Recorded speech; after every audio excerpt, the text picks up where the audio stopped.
Это необыкновенный образовательный проект. В этом году занятия проходят на площадке нашего центра, и мы, как всегда и во всем, поддерживаем бессменного куратора проекта Полину Романову.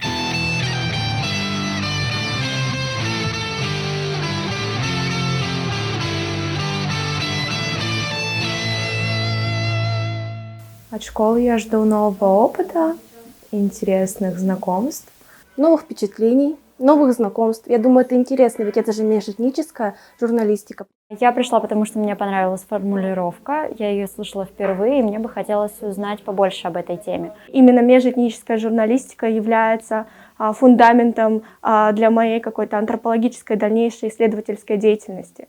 Мне было интересно просто посмотреть, что тут происходит. Я знаю Полину Романову, знаю, что она такой классный человек. Первый раз, это лично моя черта, я не набирала людей, которые проходят практику в СМИ, к которым я имею отношение. Это были совершенно независимые люди, которые пришли там с горячим желанием.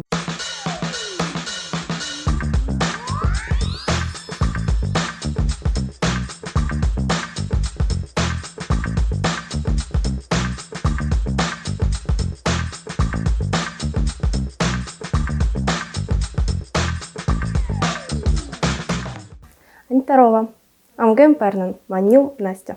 Я очень рада, что у нас была девочка из Ненецкого автономного округа, Настя Евтысая. Она принесла такой колорит в нашу школу. Еще хочу выделить девочек из Архангельской области, которые никогда с этим не сталкивались. И вместо того, чтобы покинуть школу, когда они так оказались в растерянности, я ничего не могу сказать о своей семье, они стали проводить исследования. Я и коми, и русская, и в том числе у меня есть белорусские корни. И все это синтез, и вот этот конгломерат, который присутствует в каждом из нас, он делает нас очень интересными. Представлена и Уссыльма, и Ижма, и Усть-Куломский район, и Сагдыдинский район, и столица республики. То есть такое у нас лоскутное одеяло, очень яркое, красивое. Я компермяк, в прошлом году учился в Венгрии и тоже там сталкивался с разными национальностями из разных стран. Еще была очень интересная студентка, которая большую часть жизни прожила в Турции. Она училась там в школе. Она знает английский, иврит, польский, поскольку у нее эти корни есть, турецкий и русский. У меня пра-пра-пра-дедушка коми.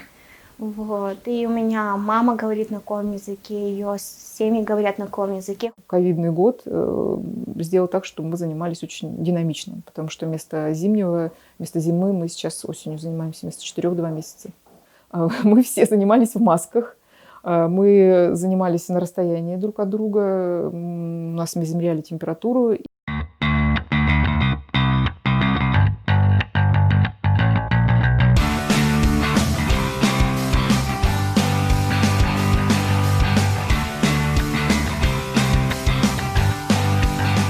Из выездов мне больше всего запомнилась поездка в Иб. Свечной завод, это было очень интересно.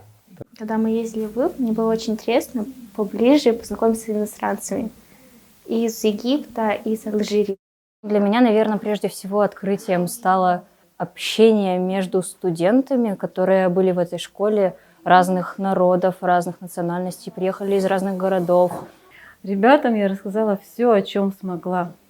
О культуре, о истории возникновения самой автономии, о том, как мы развиваемся, о том, как появились Болгарии в Коми, о том, как мы поддерживаем связь с болгарами.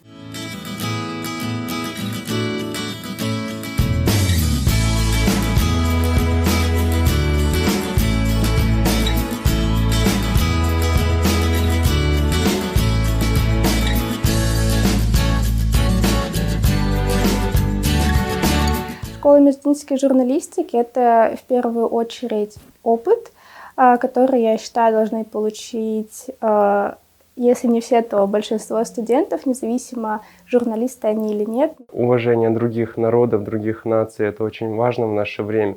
Тем более в момент, когда такие границы, как национальность, стираются. Я узнала очень много про межэтническую журналистику, про другие народы.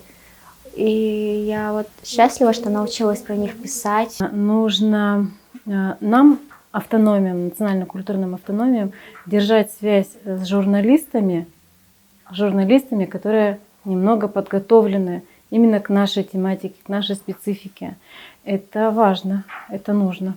Благодаря этому выросла целая гвардия молодых журналистов, и тема межнациональных отношений будет освещаться корректно, компетентно и на очень высоком уровне.